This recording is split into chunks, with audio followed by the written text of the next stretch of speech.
ជំរាបសួរខ្ញុំបាទជឿមិញតោះខ្ញុំដល់ស្វែងរកនេះជាមួយខ្ញុំ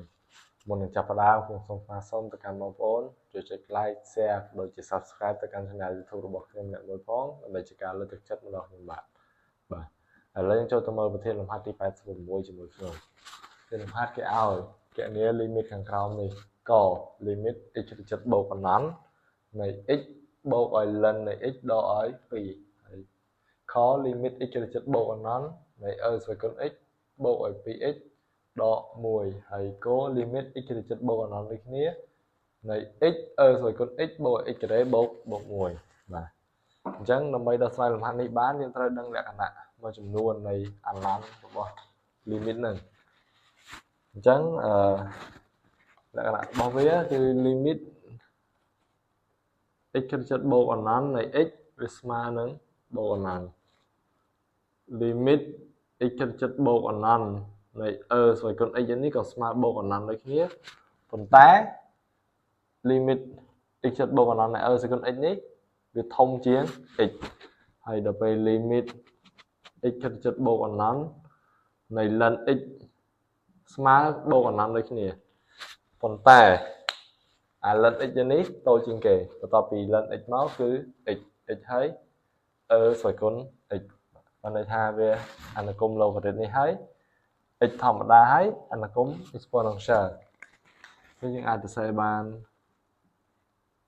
limit x ទៅចិត្តបូកអនន្តនៃ ln x តូចជាង limit x ទៅចិត្តបូកអនន្តនៃ x តូចជាង limit x ទៅចិត្តបូកអនន្តនៃ e ស្វ័យគុណ x បាទអញ្ចឹងយើងត្រូវដឹងលក្ខណៈមួយចំនួនហ្នឹងយើងចូលទៅមើលលំហាត់កជាមួយខ្ញុំ limit x ទៅចិត្តបូកអនន្តនៃ x បូកឲ្យ ln x ដកឲ្យ2បាទអញ្ចឹងក្នុងការដោះស្រាយលំហាត់ limit ដែល x របស់យើងខិតទៅចិត្តបូកអនន្តឬដកអនន្តធម្មតាយើងនឹងចាប់x ដែលមានដឺការ៉េធំជាងគេឬមកក៏យើងចាប់ចំនួនណាដែលធំជាងគេនៅពេលដែលយើងចំនួន x ហ្នឹងទៅអញ្ចឹងយើងដឹងថា ln x ហើយនឹង x នេះ x របស់យើងនេះវាធំជាង ln x អញ្ចឹងយើងនឹងចាប់ x ជាកត្តាស្មើ limit x ខិតទៅចិត្តបូកអនន្តនៃ x តែមួយបូកឲ្យ ln x នៅលើ x ដកឲ្យ2នៅលើ x បាទស្មើ x របស់យើងនឹងជំនួសឲ្យបូកអនន្ត1បូកអញ្ចឹង ln x ហើយនឹង x អនន្តមួយណាធំជាង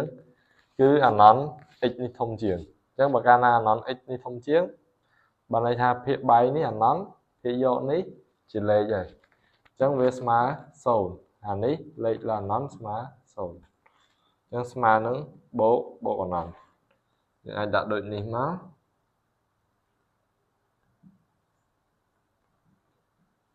បូកអនន្តនៃ x បូកឲ្យ ln x ដកឲ្យ2នេះស្មើនឹងបូកអនន្តបាទហើយចំពោះលំហាត់ខនិងគវិញក៏យើងធ្វើតាមរបៀបនឹងដូចគ្នាដែលយើងមើលទៅតាមលក្ខណៈនៃ limit ទាំងនេះបាទហើយការដោះស្រាយរបស់ខ្ញុំក៏មានតែប៉ុណ្្នឹងដែរសូមអរគុណ